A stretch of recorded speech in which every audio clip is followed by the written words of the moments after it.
Hello again, all my Fishalots out there. I'm John with Fishing with Johnny Fishalot. In this episode, I'm going to show you how to tie everyone's favorite knot. When I talk to people about fishing and I say, hey, what knot do you typically tie when you're out there fishing, when you're lure fishing, when you're fishing with bait?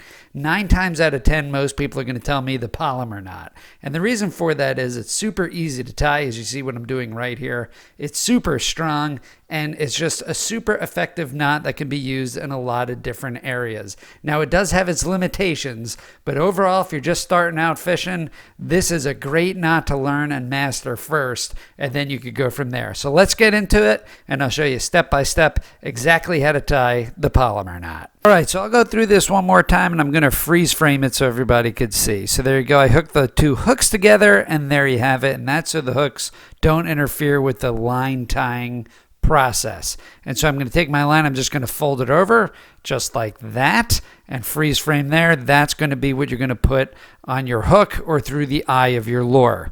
And I'm going to be doing that right there. It goes through the eye of the lure, and this is the beginnings of your knot. So you're going to pull that through, and then you're just going to create an overhand knot. So there's your first step, is you're just going to make a loop right there, and then you're going to take your tag end and put it through just like that to make a loop. And that's just an overhand knot. And now that loop that you just created is what the lure is going to fit under. There you go. You pass the lure under, and you're all ready to go. Now you have your knots all in line.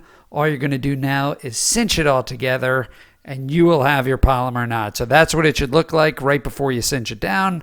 And then it should cinch perfectly nice and tight, just like it does right here. You may have to give a little tug on the tag end, but a very easy knot to use. So, hey Fishalots, I hope you got value out of this video. And if you did, make sure to smash that like button so this video could spread to other Fishalots out there that want to learn how to tie the polymer knot or other knots that could benefit you fishing. So make sure to click on these end cards, and I'll put a list of other videos I did that could help you out in the description below. Thanks a lot, Fishalots. I'll see you out there on the water.